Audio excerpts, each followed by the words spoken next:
Hello friends, welcome to my channel Sachin smart academy. चलिए friends, आज हम देखेंगे इन्वायरमेंट एजुकेशन से संबंधित एक महत्वपूर्ण क्लास, जिसमें हम आपके लिए लाए हैं कुछ महत्वपूर्ण प्रश्न जो आपकी परीक्षा में हूबहू देखने को मिल सकते हैं। चल इसलिए फ्रेंड्स, वीडियो को स्किप ना करें और वीडियो को पूरा देखें। फ्रेंड्स, यदि आप हमारे चैनल पर नए हैं तो हम चैनल को सब्सक्राइब करें और बेल आइकन को दबाना ना भूलें, क्योंकि हमारी वीडियो का नोटिफिकेशन सबसे पहले आपके पास पहुंच सके। चलिए फ्रेंड्स, करते हैं आज का सेशन स्टार्ट। तो फ्रेंड्स, आज का पहला क्वेश्चन है, ओरड किसे कहते हैं। तो फ्रेंड्स, ओरड किसे कहते हैं? पहला है पवित्र पादप को, दूसरा पवित्र जंतु को, तीसरा पवित्र पर्वत को, चौथा पवित्र वन को। तो फ्रेंड्स, ओरड किसे कहते हैं? पवित्र वन को कहते हैं। तो इसका डी सही हो जाएगा। देखेंगे अगला क्वेश्चन। अगला क्वेश्चन है, क्षारीय मिट्टी में उगने वाले पौधे क्या कहलाते हैं। तो फ्रेंड्स, क्षारीय मिट्टी में उगने वाले पौधों को हम क्या कहते हैं? हैलोफाइट्स कहते हैं। तो इसका डी सही हो जाएगा। क्षारीय मिट्टी में उगने वाले पौधे क्या कहलाते हैं? हैलोफाइट्स कहलाते हैं। अगला है, विश्व जैव विविधता संरक्षण से कौन संबंधित है। तो फ्रेंड्स, विश्व जैव विविधता संरक्षण से नगोया प्रोटोकॉल संबंधित है। तो इसका ए सही हो जाएगा। अब हम देखेंगे अगला क्वेश्चन। फ्रेंड्स, हमारा चौथा क्वेश्चन है, जैव विविधता संरक्षण के लिए संयुक्त राष्ट्र संघ ने कितने प्रतिशत भूमि का लक्ष्य रखा है। तो फ्रेंड्स, जैव विविधता संरक्षण के लिए संयुक्त यूएनओ ने कितने प्रतिशत भूमि का लक्ष्य रखा है? 17%। तो इसका बी सही हो जाएगा। अगला हमारा, भारत की संकटग्रस्त पादप जाति में कौन सम्मिलित है। तो फ्रेंड्स, संकटग्रस्त जाति में कौन सम्मिलित है? चंदन के वृक्ष। तो चंदन के वृक्ष सम्मिलित हैं। तो इसका डी सही हो जाएगा। अगला हमारा है, पश्चिमी घाट के सघन सदाहर वनों को क्या कहते हैं। तो फ्रेंड्स, पश्चिमी घाट के सघन सदाहर वन को हम क्या कहेंगे? शोला कहते हैं। तो इसका बी सही हो जाएगा। अब हम देखेंगे अगला क्वेश्चन। फ्रेंड्स, अगला क्वेश्चन है, जल प्रदूषण किससे उत्पन्न होता है। तो फ्रेंड्स, जल प्रदूषण किससे उत्पन्न होता है? औद्योगिक निष्कर्षों से। फ्रेंड्स, जो औद्योगिक से जो मलबा होता है वो जाता है नदियों में, तो उससे हम औद्योगिक प्रदूषण, वो जल प्रदूषण होता है। तो इसका क्या सही हो जाएगा? बी सही हो जाएगा। अगला है, काजीरंगा नेशनल पार्क कहाँ स्थित है। तो फ्रेंड्स, काजीरंगा नेशनल पार्क कहाँ स्थित है? असम में स्थित है। किसके लिए फेमस है? एक सींग वाले गैंडे के लिए। तो इसका बी सही हो जाएगा। देखेंगे अगला क्वेश्चन। अगला है, विश्व जलवायु परिवर्तन के लिए सर्वाधिक उत्तरदायी कौन है। तो फ्रेंड्स, विश्व जलवायु परिवर्तन के लिए सर्वाधिक उत्तरदायी कौन होती है? ग्रीन हाउस गैसों की वृद्धि। फ्रेंड्स, ग्रीन हाउस गैसों की वृद्धि सबसे ज़्यादा जलवायु परिवर्तन के लिए सर्वाधिक उत्तरदायी होती हैं। चलिए फ्रेंड्स, देखेंगे अगला क्वेश्चन। फ्रेंड्स, अगला क्वेश्चन हमारा है, भारत में वनस्पति एवं जंतुओं की सर्वाधिक विविधता कहाँ पाई जाती है। तो फ्रेंड्स, जैव विविधता सर्वाधिक कहाँ पाई जाती है, ये पूछा है। तो इसका क्या हो जाएगा? पश्चिमी घाट में। भारत में सबसे ज़्यादा कहाँ पाई जाती है? पश्चिमी घाट में पाई जाती है। तो इसका डी सही हो जाएगा। देखेंगे अगला क्वेश्चन, जल प्रदूषण किससे उत्पन्न होता है। ये रिपीट क्वेश्चन हो गया है। तो औद्योगिक निष्कर्षों द्वारा होता है। अच्छा फ्रेंड्स, ये रिपीट हो गया है। अगला क्वेश्चन है, वायुमंडलीय प्रदूषक गैस कौन सी है। तो फ्रेंड्स, वायुमंडलीय प्रदूषक गैस कौन सी होती हैं जो वायुमंडल को प्रदूषित करती हैं? उसमें कौन सा हो जाएगा? सल्फर डाइऑक्साइड, जिससे अम्ल वर्षा होती है। ये सबसे ज़्यादा वायु प्रदूषक गैस है। बल्कि ऑक्सीजन नाइट्रोजन और ओजोन ये वायु प्रदूषण नहीं है। देखेंगे अगला क्वेश्चन। अगला हमारा, ग्रीन हाउस गैसों में सर्वाधिक योगदान किस गैस का है। तो फ्रेंड्स, ग्रीन हाउस गैसों में सर्वाधिक योगदान किसका होता है? कार्बन डाइऑक्साइड का होता है, CO2 का होता है। तो इसका बी सही हो जाएगा। अगला हम देखेंगे, कार्बन डाइऑक्साइड के उत्सर्जन का प्रमुख स्रोत क्या है। तो फ्रेंड्स, कार्बन डाइऑक्साइड के उत्सर्जन का मुख्य स्रोत क्या होता है? जीवाश्म ईंधन दहन। क्योंकि लकड़ी को जलाते हैं तो सबसे ज़्यादा कार्बन डाइऑक्साइड उत्पन्न होती है। देखेंगे अगला क्वेश्चन। अगला हमारा है, ग्रीन हाउस गैसों में सर्वाधिक अल्पजीव क्या है। तो फ्रेंड्स, ग्रीन हाउस गैसों में सर्वाधिक अल्पजीव क्या होती है? तो मीथेन इसमें होती है, क्योंकि CFS, कार्बन डाइऑक्साइड और नाइट्रस ऑक्साइड ये सबसे ज़्यादा उत्तरदायी होते हैं। तो इससे कम, सबसे कम इसमें पूछा है। तो सबसे कम है क्या है? मीथेन है इन तीनों में। अब देखेंगे अगला क्वेश्चन। फ्रेंड्स, अगला क्वेश्चन है, ग्रीन हाउस गैसों में सर्वाधिक जीवन काल किसका होता है। तो फ्रेंड्स, सब सर्वाधिक जीवन काल पूछा है कि ये सर्वाधिक जीवन काल पूछा है, ना कि सर्वाधिक योगदान, तो सर्वाधिक योगदान तो कार्बन डाइऑक्साइड का होता है, और सर्वाधिक जीवन काल किसका होता है? नाइट्रस ऑक्साइड का। तो फ्रेंड्स इसका बी सही हो जाएगा। अब हम देखेंगे अगला क्वेश्चन। अगला क्वेश्चन हमारा है नाइट्रस ऑक्साइड गैस का सर्वाधिक उत्सर्जन किस उद्योग में से होता है? तो फ्रेंड्स नाइट्रस ऑक्साइड गैस का सर्वाधिक उत्सर्जन किससे होता है? नाइलॉन से होता है। जहाँ जो नाइलॉन के कपड़े बनते हैं इससे सर्वाधिक नाइट्रस ऑक्साइड का उत्सर्जन होता है, तो इसका ए सही हो जाएगा। अगला देखेंगे नाइट्रस ऑक्साइड गैस का प्राकृतिक स्रोत क्या है? तो फ्रेंड्स नाइट्रस ऑक्साइड का गैस का प्राकृतिक स्रोत क्या है? उष्णकटिबंधीय मिट्टियाँ। तो फ्रेंड्स उष्णकटिबंधीय मिट्टियों में नाइट्रस ऑक्साइड गैस का प्राकृतिक स्रोत है। अगला हम देखेंगे मात्र रासायनिक क्रिया से किसका निर्माण होता है? तो फ्रेंड्स मात्र रासायनिक क्रिया से किसका निर्माण होता है? CFS का। ठीक है फ्रेंड्स, इसका बी सही हो जाएगा। देखेंगे अगला क्वेश्चन।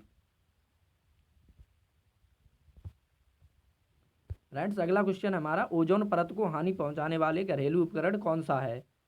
तो इसका क्या होता है? एयर कंडीशनर, एयर कंडीशन ले लो, या फ्रीज। इसमें क्या किसका प्रयोग होता है? तो ये ओजोन परत के लिए हानिकारक इसमें जो गैस का प्रयोग होता है वो ओजोन परत की क्षरण के लिए उत्तरदायी होती हैं। अब देखेंगे अगला क्वेश्चन। अगला हमारा पृथ्वी पर इस समय उपस्थित जीवों की उत्तरदायिता के लिए सबसे बड़ा खतरा किससे है? तो किससे है? वनों को नष्ट करना। तो फ्रेंड्स सबसे ज़्यादा खतरनाक क्या होगा जीवों के लिए? वनों को नष्ट करना। अगला हम देखेंगे कोपेनहेगन किस देश की राजधानी है? तो फ्रेंड्स कोपेनहेगन किस देश की राजधानी है? डेनमार्क की राजधानी है। तो इसका ए सही हो जाएगा। अगला हमारा है सूखा को नियंत्रित करने में वन कैसे सहायक होते हैं? तो फ्रेंड्स सूखा को नियंत्रित करने में वन कैसे सहायक होते हैं? वनों से वर्षा होती है, क्योंकि वनों से ही वर्षा होती है, इसलिए तो इसका बी सही हो जाएगा। देखेंगे अगला क्वेश्चन। फ्रेंड्स अगला क्वेश्चन है भारत में भौगोलिक क्षेत्र के कितने प्रतिशत भाग पर वन लगे हैं? तो फ्रेंड्स कितने प्रतिशत भाग पर वन लगे हैं? 23.54%। तो ये इसका ए सही हो जाएगा। 23.54%। देखेंगे अगला क्वेश्चन। विश्व का एकमात्र कार्बन मुक्त देश कौन सा है?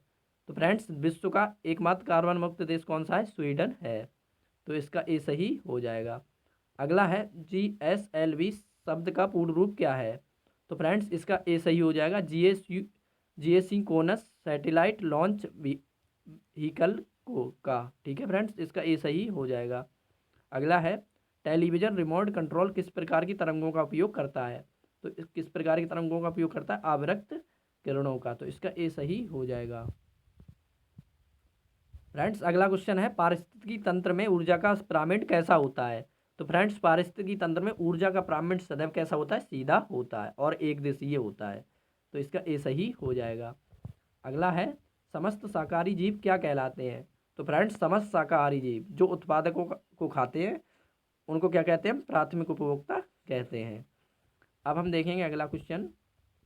अगला हमारा एक घास स्थल में संख्या पिरामिड कैसा होता है? तो फ्रेंड्स एक घास स्थल में संख्या पिरामिड कैसा होता है? एकदम सीधा होता है। ठीक है फ्रेंड्स, अगला देखेंगे। अगला है जैव भार का उल्टा पिरामिड किस पारिस्थितिकी तंत्र की विशेषता है? तो फ्रेंड्स जैव भार का उल्टा पिरामिड किस में मिलता है ये पूछा है। तो तालाब, महासागर, जो जल में जैव भार का पिरामिड कैसा बनता है? उल्टा बनता है। तो इसका बी सही हो जाएगा, महासागर। अगला है एक खाद्य श्रृंखला में पादप, हिरण, भेड़िया व शेर सर्वाधिक ऊर्जा किसमें होगी? तो फ्रेंड्स किसमें होगी सबसे ज़्यादा ऊर्जा? तो पादपों में सबसे ज़्यादा ऊर्जा होती है। उसके बाद 90% ये अपने पास रख लेते हैं, 10% ऊपर भेजते हैं। तो 10% ऊर्जा का ऊपर उत्सर्जन होता है। तो एक नियम किसने दिया था? लिंडेमान ने दिया था। तो हम देखेंगे अगला क्वेश्चन। अगला है पादप, हिरण, भेड़िया व शेर से निर्मित खाद्य श्रृंखला में सबसे कम ऊर्जा किसमें होगी? तो फ्रेंड्स अभी देखा पादप, हिरण, भेड़िया और शेर सबसे ज़्यादा सबसे ऊपर शीर्ष पे होगा, उसमें सबसे कम ऊर्जा होती है। तो इसमें क्या हो जाएगा? शेर सही हो जाएगा। अगला है द्वितीयक उपभोक्ता का उदाहरण कौन सा है? तो फ्रेंड्स द्वितीयक उपभोक्ता का उदाहरण कौन सा हो जाएगा? शेर तृतीयक उपभोक्ता हो जाएगा, और टिड्डा प्रथम उपभोक्ता, और हिरण भी प्राथमिक उपभोक्ता। तो मेढक इसमें क्या हो जाएगा? द्वितीयक उपभोक्ता हो जाएगा। क्योंकि मेढक किसे खाता है, टिड्डा को खाता है। तो द्वितीय उपभोक्ता हो गया, तो इसका बी सही हो जाएगा। अगला है प्रत्येक खाद्य श्रृंखला कहाँ समाप्त होती है? तो उत्पादक पर, प्राथमिक उपभोक्ता पर, कि द्वितीय उपभोक्ता पर, या अपघटक पर? तो फ्रेंड्स प्रत्येक खाद्य श्रृंखला कहाँ पर समाप्त हो जाती है? अपघटक पर हो जाती है, क्योंकि ये सभी चीज़ को खाकर मिट्टी में मिला देते हैं। तो अपघटक पर समाप्त हो जाती है, क्योंकि ये सब मरे हुए चीज़ों को खाते हैं। तो इसका डी सही हो जाएगा। अगला है किसी पारिस्थितिकी तंत्र के समस्त अपघटक नष्ट होने पर कौन सा चक्र सर्वाधिक प्रभावित होगा? तो फ्रेंड्स अगर पारिस्थितिकी तंत्र के समस्त अपघटक नष्ट हो जाएं तो सबसे ज़्यादा प्रभाव किस पर पड़ेगा? जैव भू रासायनिक चक्र पर पड़ेगा। तो इसका सी सही हो जाएगा। अगला हम देखेंगे जीवों के एक समुदाय के दूसरे समुदाय द्वारा प्रतिस्थापन को क्या कहते हैं? तो फ्रेंड्स जीवों के एक समुदाय के दूसरे समुदाय द्वारा प्रतिस्थापन को क्या कहेंगे? पारिस्थितिकी अनुक्रमण। तो इसका ए सही हो जाएगा, पारिस्थितिकी अनुक्रमण। देखेंगे अगला क्वेश्चन। अगला है पीडोलॉजी, पीडोलॉजी में किसका अध्ययन किया जाता है? तो फ्रेंड्स पेडोलॉजी में किसका अध्ययन किया जाता है? मृदा का अध्ययन किया जाता है। तो इसका क्या सही हो जाएगा? बी सही हो जाएगा। देखेंगे अगला क्वेश्चन, विभिन्न प्रकार के कवक कवक किस श्रेणी में आते हैं? तो फ्रेंड्स विभिन्न प्रकार के कवक किस श्रेणी में आ जाएंगे? अपघटक की श्रेणी में आ जाएंगे। कवक क्या होगा? अपघटक होगा। तो इसका सी सही हो जाएगा। अब देखेंगे अगला क्वेश्चन। फ्रेंड्स अगला क्वेश्चन है पारिस्थितिकी पिरामिड सामान्यतः कितने प्रकार के होते हैं? तो फ्रेंड्स पारिस्थितिकी पिरामिड सामान्यतः कितने प्रकार के होते हैं? 3 प्रकार के होते हैं। इनको वर्गीकृत किसने किया? चार्ल्स एल्टन ने किया था। तो इसका 3 सही हो जाएगा, बी सही हो जाएगा। अगला है धान के विभिन्न प्रकार की किस्म किसका उदाहरण है? तो फ्रेंड्स धान की विभिन्न प्रकार की किस्म किसका उदाहरण है? तो ये आनुवांशिक विविधता का उदाहरण है। तो इसका ए सही हो जाएगा। अब हम देखेंगे अगला क्वेश्चन। फ्रेंड्स अगला हमारा क्वेश्चन है सर्वाधिक जातिगत विविधता कहाँ पाई जाती है? तो फ्रेंड्स अभी हमने देखा था भारत में सबसे ज़्यादा जैव विविधता कहाँ पाई जाती है। अब है विश्व में सर्वाधिक जातिगत विविधता कहाँ पाई जाती है? तो कहाँ पाई जाएगी? विषुवत-रेखीय सदाबहार वन में। तो विषुवत-रेखीय सदाबहार वन में सबसे ज़्यादा जैव विविधता पाई जाती है, क्योंकि यहाँ पर हर समय बारिश होती रहती है, अच्छी बारिश होती है, अच्छा मौसम रहता है, इसलिए यहाँ सबसे ज़्यादा जातिगत विविधता पाई जाती है। अब हम देखेंगे अगला क्वेश्चन, सबसे कम जैव विविधता कहाँ पाई जाती है? तो फ्रेंड्स सबसे कम जैव विविधता कहाँ पाई जाएगी? ध्रुवीय प्रदेशों में, क्योंकि यहाँ बर्फ़ लगी रहती है, यहाँ बारिश सही से होती नहीं है। तो यहाँ पर जैव विविधता कम पाई जाती है, क्योंकि पेड़ पौधे बहुत कम उगते हैं। अगला हमारा है सर्वाधिक जैव विविधता किस महाद्वीप में पाई जाती है? तो फ्रेंड्स सर्वाधिक जैव विविधता किस महाद्वीप में पाई जाएगी? अफ्रीका महाद्वीप में पाई जाती है। तो इसका ए सही हो जाएगा। अगला है सर्वाधिक जैव विविधता वाला देश कौन सा है? तो फ्रेंड्स सर्वाधिक जैव विविधता वाला देश पूछा तो कौन सा है? भारत है। तो इसका बी सही हो जाएगा। अब हम देखेंगे अगला क्वेश्चन। फ्रेंड्स अगला क्वेश्चन हमारा है राष्ट्रीय पार्क नेशनल पार्क में किसकी सुरक्षा प्रदान की जाती है? तो फ्रेंड्स राष्ट्रीय पार्क में किसकी सुरक्षा प्रदान की जाती है? संपूर्ण पारिस्थितिकी के लिए, मतलब इकोसिस्टम के लिए, संपूर्ण इकोसिस्टम के लिए सुरक्षा प्रदान की जाती है। तो इसका डी सही हो जाएगा।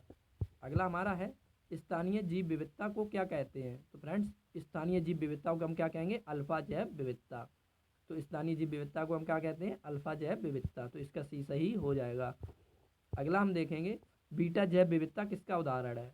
तो फ्रेंड्स बीटा जैव विविधता किसका उदाहरण है? भारत का है।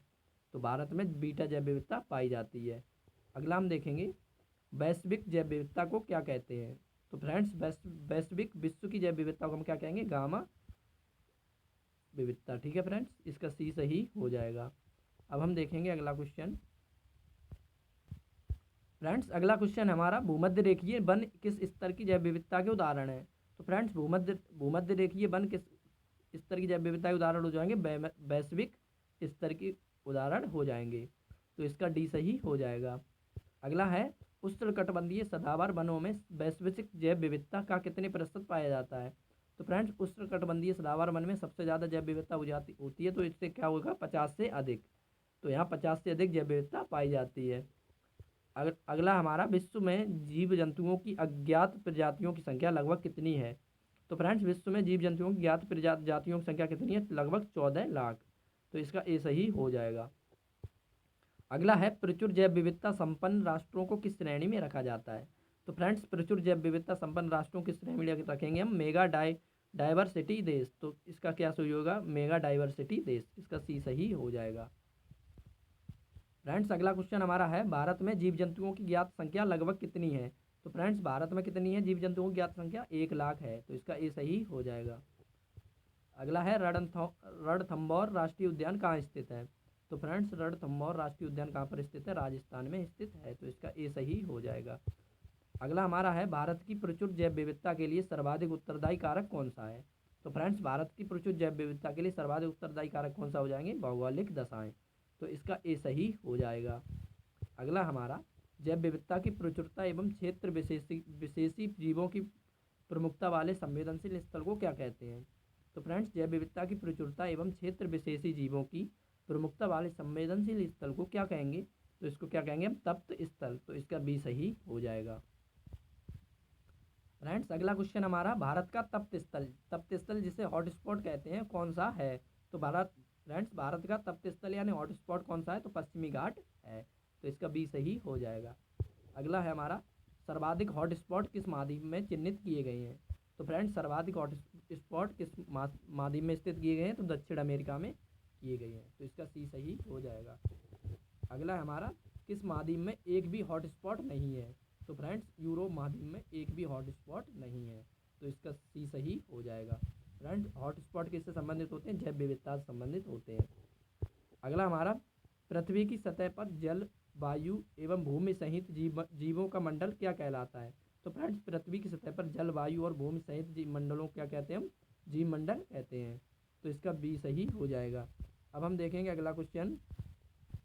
फ्रेंड्स अगला क्वेश्चन हमारा है, जीवों की संकटग्रस्त जातियों को सूचीबद्ध करने वाली पुस्तक को क्या कहते हैं?